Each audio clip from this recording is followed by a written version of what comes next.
Hello and welcome to history through question. आज की video में हम हिस्ट्री का first chapter that is bricks, beads and bones को हम अंडरस्टैंड करेंगे और इसको रिवाइज करेंगे। बट हमारा रिवाइज का जो पैटर्न होगा वो कुछ डिफरेंट होगा, दैट इज हम रिवाइज करेंगे with the help of the question and answers, ना कि ट्रेडिशनल चैप्टर के थ्रू।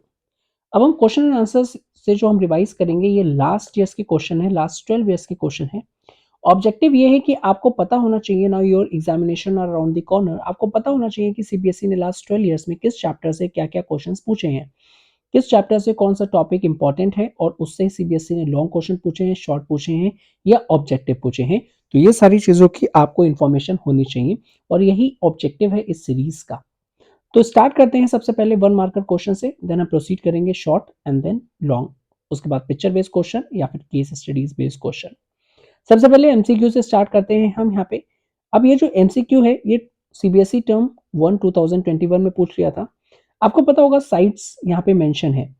एक और चीज दैट इज हिस्ट्री में काफी ज्यादा मैप्स हैं, लेकिन आपको सारे मैप्स नहीं करने जितने भी दे रखे हैं आपके एंशियंट हिस्ट्री में।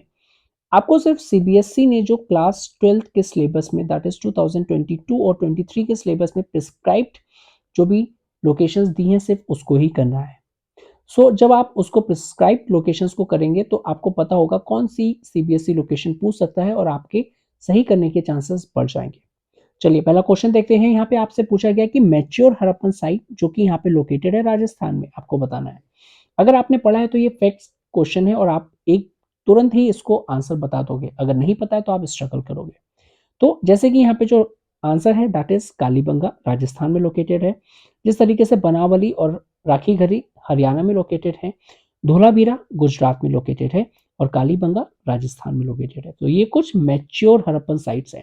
अब बेटा मैच्योर हड़प्पन साइट जब आपने चैप्टर को पढ़ा होगा तो आपने देखा होगा कि जो हड़प्पा है वो 3 फेजेस में डेवलप होता है, that is early Harappan phase, उसके बाद जो मोस्ट डेवलप स्टेज है that is mature Harappan phase, उसके बाद लेट हड़प्पन फेज। तो इस तरीके से आपको ये पता है। और यहाँ पे जो मैच्योर हड़प्पन फेज है वो काफी ज्यादा इंपॉर्टेंट आ जाता है। ये अर्ली हड़प्पन फेज है मैच्योर और ये लेट हड़प्पन फेज है। तो यहाँ पे मैच्योर हड़प्पन फेज की साइट्स काफी ज्यादा इंपॉर्टेंट है, तो please do remember this mature Harappan sites. चलिए अब नेक्स्ट क्वेश्चन की तरफ चलते हैं। Which among the following was the first sight, ऐसी कौन सी जो फर्स्ट साइट है जो कि इंडस वैली सिविलाइजेशन में डिस्कवर हुई थी। अब वेरी सिंपल आंसर है ये इसका, और ये भी टर्म 2021 में पूछा गया था। इसका जो करेक्ट आंसर है दैट इज हड़प्पा। और यहाँ पे हिस्ट्री में एक दैट इज कन्वेंशन होती है, और वो कन्वेंशन ये है कि अगर कोई भी साइट जो कि उसकी फर्स्ट साइट है और कोई सिविलाइजेशन यहाँ पे फॉर्म होती है दैट इज डिस्कवर होती है, तो जो पहली साइट डिस्कवर होती है उसी के नाम का उसका नामकरण कर देते हैं। तो इंडस वैली सिविलाइजेशन को हम हड़प्पन सिविलाइजेशन भी कहते हैं। व्हाई? बिकॉज हड़प्पा पहली साइट है जो कि यहाँ पे डिस्कवर हुई थी। तो इस तरीके से आप याद रख सकते हैं। नेक्स्ट क्वेश्चन की तरफ चलेंगे यहाँ पे।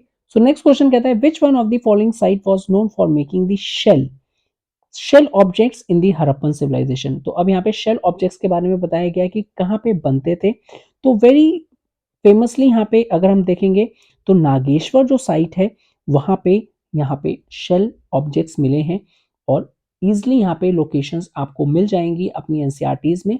और फैक्ट्स जो है इसको कलेक्ट करते रहिए, आपको काफी हैंडी होगा आंसर देने में, specially this type of MCQs.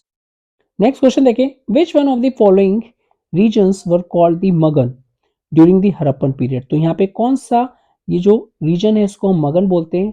Harappa is very और Harappan peoples are very much known for their international trade. अब वो जो इंटरनेशनल ट्रेड करते हैं उसमें वेरियस यहाँ पे कंट्रीज के थ्रू करते थे। तो इसमें जो यहाँ पे वेस्ट एशिया की जो कंट्रीज थी और जो सेंट्रल एशिया की जो कंट्रीज थी जहाँ पे वो ट्रेड करते थे, उनमें से जो एक मगन है वो यहाँ पे जो नाम है दैट इज दी ओमान का। तो इसलिए काफी इंपॉर्टेंट है, तो इस तरीके से आप यहाँ पे याद रख सकते हैं। नेक्स्ट क्वेश्चन है who among the following is often known as the father of Indian archaeology. So simply directly यहाँ पे मेंशन है, जो करेक्ट आंसर है इसका अलेक्जेंडर कनिंघम। और एक टॉपिक ये भी है कनिंघम्स कंफ्यूजन। ओके, तो ये सारी चीजें आपने अपने चैप्टर में पढ़ी होंगी और ये काफी हैंडी हो जाती हैं एमसीक्यूज को करने के लिए। दूसरा, कौन सी यहाँ पे जो विच ऑफ द फॉलोइंग फील्ड्स जो है जहाँ पे आर्कियो बोटानिस्ट स्पेशलाइज होते हैं। तो आर्कियो दैट इज यहाँ पे आप आर्कियोलॉजिस्ट हैं, और जो बोटानिस्ट हैं, अब बोटानिस्ट क्या होता है दैट इज यहाँ पे प्लांट से रिलेटेड। तो जो भी प्लांट्स की स्टडी करता है वो आंसर हो जाएगा, that is study of the ancient plant remains. जो जब हम एंशियंट साइट्स को डिस्कवर करते हैं और वहां पे हमको कोई फॉसिल मिलता है, उसकी जो स्टडी होती है वो आर्कियोबोटनिस्ट करते हैं ताकि पता चल पाए कौन सी स्पीसीज है, कौन सा जीनियर है। Next 7 question, who among the following director general of ASI, जो कि एक एक्स आर्मी ब्रिगेडियर भी थे, जिसकी वजह से उन्होंने प्रिसीजन को काफी एम्फेसाइज किया था आर्कियोलॉजी में। अब यहाँ पे जो करेक्ट आंसर होगा that is REM Mortimer wheeler, और RE मॉर्टिमर व्हीलर आप बोल सकते हो, तो is the correct answer.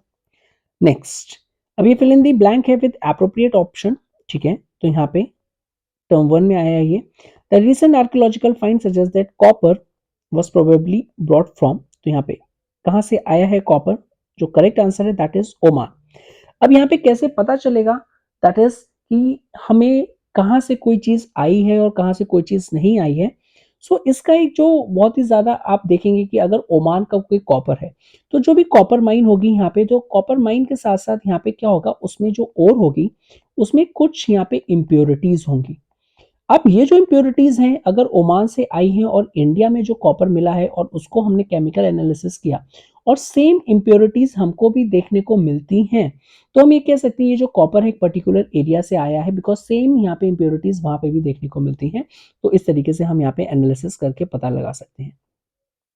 Next question है 9, why is the Harappan script called the enigmatic. अब ये एनिग्मेटिक क्या है, ये ऑल इंडिया 2020 में आया है। अब आपको यहाँ पे करेक्ट रीजन फॉर्म करना है, इसका जो ऑप्शंस क्या क्या है।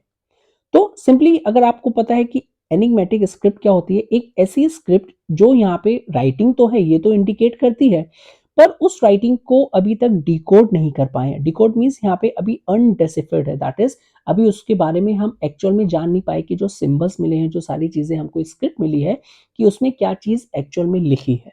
तो एनिग्मेटिक स्क्रिप्ट एक वो स्क्रिप्ट होती है जो अभी तक यहाँ पे डिकोड नहीं हो पाई है।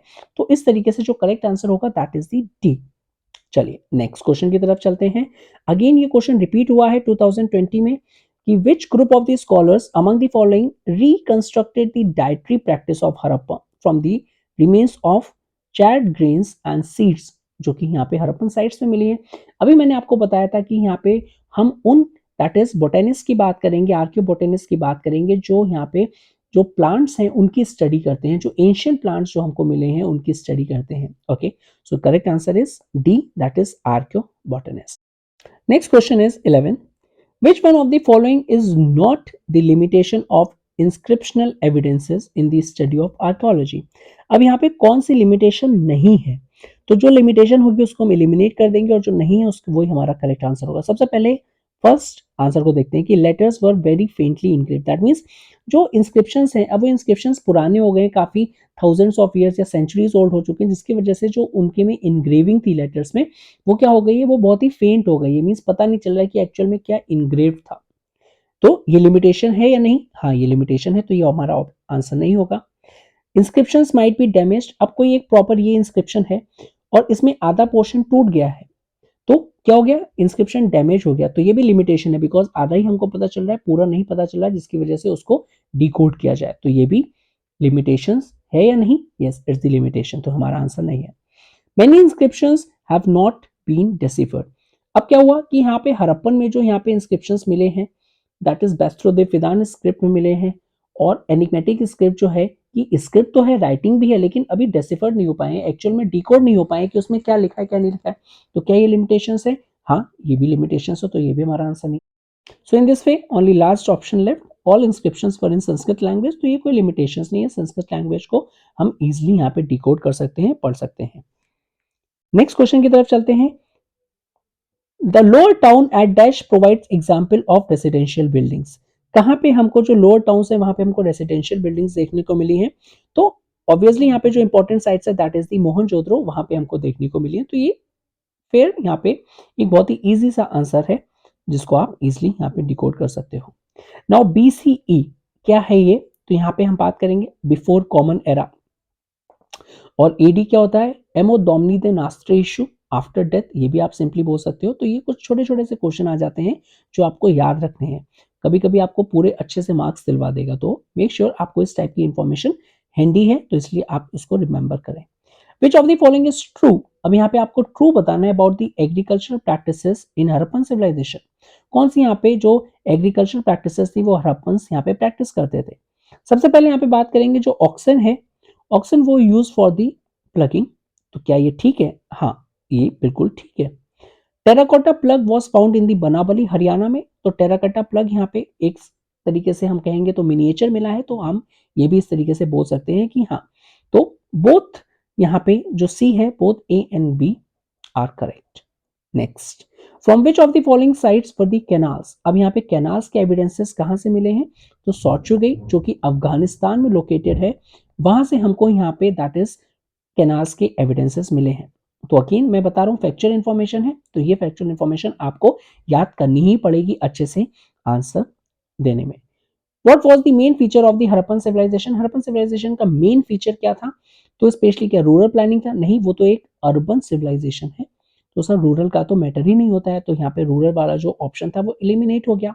Art and architecture, sir as such हम नहीं बोल सकते आर्ट एंड आर्किटेक्चर, बिकॉज हमको कोई बड़ी बड़ी बिल्डिंग्स और यहाँ पे टेम्पल्स और दिस टाइप ऑफ आर्किटेक्चर तो नहीं मिले हैं, नहीं हमको कोई आर्टिस्टिक यहाँ पे कोई सारी चीजें मिली है, तो ये भी नहीं हो सकता। एडमिनिस्ट्रेटिव सिस्टम, ये काफी कंट्रोवर्शियल है और यहाँ पे काफी डिबेटेबल है कि एक्चुअल में किस टाइप का एडमिनिस्ट्रेटिव सिस्टम वर्क करता था, नहीं करता था। पर एक चीज जो श्योर है, town planning, that is Citadel and the lower town and all सारी चीजें, फोर्टिफिकेशन, तो ये काफी क्रिस्टल क्लियर यहाँ पे प्रूव हो चुका है कि हाँ टाउन प्लानिंग तो थी, प्रॉपर यहाँ पे ड्रेनेज थी, सारी चीजें यहाँ पे जो रोड्स थी वो यहाँ पे कट करती थी एट अ 90 डिग्री एंगल, तो ये सारी चीजें इंडिकेट करती हैं टाउन प्लानिंग। तो ये एक मेन फीचर था हड़प्पन सिविलाइजेशन का। अभी जब हम यहाँ पे शॉर्ट आंसर टाइप करेंगे या लॉन्ग आंसर टाइप करेंगे, उसमें कोई क्वेश्चन आएगा तो उसको डिटेल में अंडरस्टैंड करेंगे। Next is a stone cut water reservoirs कहाँ पे डिस्कवर हुआ है? So the correct answer is Dholavira. Dholavira Gujarat में लोकेटेड है, वेरी फेमस साइट है, और डायरेक्टली ये स्टेटमेंट मेंशन करी गई है कि यहाँ पे स्टोन कट वाटर रिजर्वायर कहाँ पे मेंशन है, तो धोलावीरा जो कि गुजरात में लोकेटेड है वहां पे मेंशन है। Next is which of the following is are the about the domestic architecture of the Harappan civilization? कि हमको बताना है डोमेस्टिक आर्किटेक्चर के बारे में, यहाँ पे बताना है कि these were Windows in the walls. नहीं, ये स्टेटमेंट फॉल्स है। तो जब ये स्टेटमेंट फॉल्स है तो ओनली ए वाली भी फॉल्स हो गई और बोथ ए एंड बी वाली भी फॉल्स हो गई। तो सिर्फ अगर आपको एक स्टेटमेंट पता है और तो बाकी आप आंसर फाइंड कैसे कर सकते हो कि आपने सबको एलिमिनेट कर दिया। The correct answer will be some houses have staircases, obviously जहां पे मल्टी स्टोरीज हाउसेस थे, जिनकी कुछ एग्जांपल्स देखने को मिले।